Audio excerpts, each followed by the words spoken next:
இயக்குனர் பாரதி ராஜாவோட மகனும் நடிகருமான மனோஜ் வந்து மாரடைப்பு காரணமா கடந்த ஏப்ரல் மாதம் வந்து உயிரிழந்தார். தந்தையை மாதிரி இயக்குனரா ஆகணும் அப்படின்னு ஆசைப்பட்ட மனோஜ் வந்து 1999 வெளியான தாஜ்மஹால் படம் மூலமா கதாநாயகனா அறிமுகமானாரு. இந்த படத்தை வந்து பாரதி ராஜா தான் இயக்கி இருந்தாரு. இதுக்கப்புறமா கடல் பூக்கள், வருஷமெல்லாம் வசந்தம், அல்லி அர்ஜுனா, ஈரநிலம், சமுத்திரம், அன்னக்கொடி அப்படின்னு பல படங்கள்ல நடிச்சிருந்தாரு. கடைசியா வெறுமன் படத்துல நடிச்சிருந்தாரு மனோஜ். இந்த நிலையில தான் மனோஜ் வந்து திடீர்னு மாரடைப்பு ஏற்பட்டு உயிரிழந்தாரு. மனோஜ் வந்து உயிரிழந்து 5 மாசத்துக்கு மேல ஆன நிலையிலையும் அந்த துயரத்திலிருந்து யாருமே மீளவே இல்லை அப்படின்னு பாரதி ராஜாவோட சகோதரர் ஜெயராஜ் வந்து பேட்டி ஒண்ணுல சொல்லியிருக்காரு. அதுல மகன் மனோஜோட இறப்பு வந்து பாரதி ராஜாவால ஏத்துக்கொள்ளவே முடியலையாம். இன்னுமே அந்த இறப்புல இருந்து அவர் மீளல அப்படின்னு சொல்லியிருக்காரு. இத மறக்கிறதுக்கு தான் ஜெயராஜோட மகள் வந்து பாரதி ராஜாவை மலேசியாவுக்கு அழைச்சிட்டு போனாங்களாம். அங்க வந்து பாரதி ராஜாவுக்கு ட்ரீட்மெண்ட் கொடுத்திருக்காங்க. அதுக்கப்புறமா கொஞ்ச நாள் அங்கேயே இருந்துட்டு வந்தாராம்.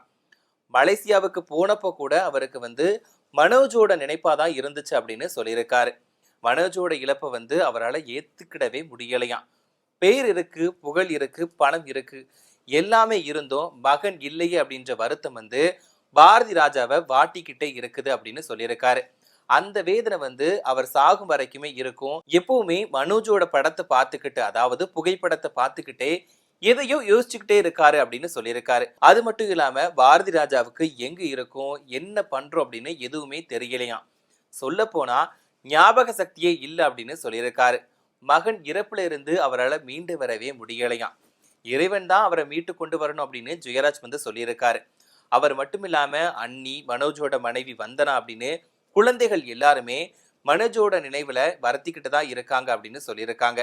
ஆனா என்னை பொறுத்த வரைக்குமே மனோஜ் வந்து இன்னுமே இறக்கல அப்படின்னு நான் நினைச்சுக்கிட்டு வாழ்ந்துட்டு இருக்கேன். எங்க பார்த்தாலுமே அவன் நிக்கிற மாதிரியும் நான் அவன்கிட்ட பேசிட்டு இருக்க மாதிரி தான் என் மனசு சொல்லுது அப்படின்னு ஜெயராஜ் வந்து தன்னோட மனசுல இருக்கிறத பகிர்ந்திருக்காரு.